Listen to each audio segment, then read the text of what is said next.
Kelsey Emily Collins has not been seen or heard from since May of 2009. Kelsey was last seen wearing a white, black, and red Echo athletic jacket, a pink t-shirt, blue jeans, and black Jordan sneakers around 5:30 p.m. on May the 9th, 2009, when she left her home on 100th Street in Everett, Washington. Kelsey was planning to travel by public transport, the Sound Transit number 510 or Metro number 010358 to meet her friend in downtown Seattle, but she never arrived. When Kelsey left, she only had a few possessions with her, a small black purse which held her phone, hairbrush, ID, and a few dollars cash, which would cover her transportation fare. Her cell phone went dead or was turned off about 8 p.m. that evening, and she hasn't contacted anyone since that night. Kelsey has a troubled childhood. Her parents divorced when she was just 3 years old, and her stepfather was violent and abused her, her mother, and her siblings. When Kelsey was 7, her mother left the state and changed her name and her children's names in order to escape the abuse of the stepfather. The stepfather is currently in prison serving a 22-year sentence. Kelsey's upbringing possibly attributed to her behavior throughout childhood. Kelsey reportedly ran away from home from the age of 12, dealt drugs, truanted from school, was sexually active, and drank alcohol. Kelsey unfortunately also got involved in prostitution after being groomed by an older man who turned out to be her pimp. Kelsey walked the streets in Seattle and Portland and worked under several pimps over her time. Her mother often saw Kelsey return home bruised and battered, but Kelsey denied the pimps ever physically hurt her. The first time Kelsey was arrested for prostitution, she was just 16 years old. In 2008, when Kelsey was 17, she agreed to testify against Danico Tyrell Johnson, her pimp. Johnson worked alongside a woman named Lisa Miles. He was charged with interstate sex trafficking of a minor. During this period, Kelsey continued to work as a prostitute, however, and ended up being arrested again in 2009, just days before she was due to testify against her pimp before a grand jury. Just weeks later, Kelsey disappeared and was not seen again.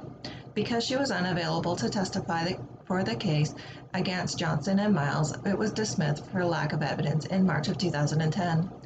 In May of 2010, Johnson ended up pleading guilty to sex trafficking of a minor in a different case. The minor was only 14, and he was sentenced to 15 years in prison. Kelsey's family believes her disappearance is connected to her plans to testify, and she was placed in danger when she agreed to cooperate with the police. Although Kelsey had been terrified at the prospect of testifying, she had not been offered any witness protection services from the police. It is uncharacteristic of Collins to be out of touch with her family, and she hadn't mentioned any plans to leave. She was a student at Mariner High School in 2009, where she was in special education classes due to a learning disability. She could read at a 5th grade level and had a 3rd grade level of math skills.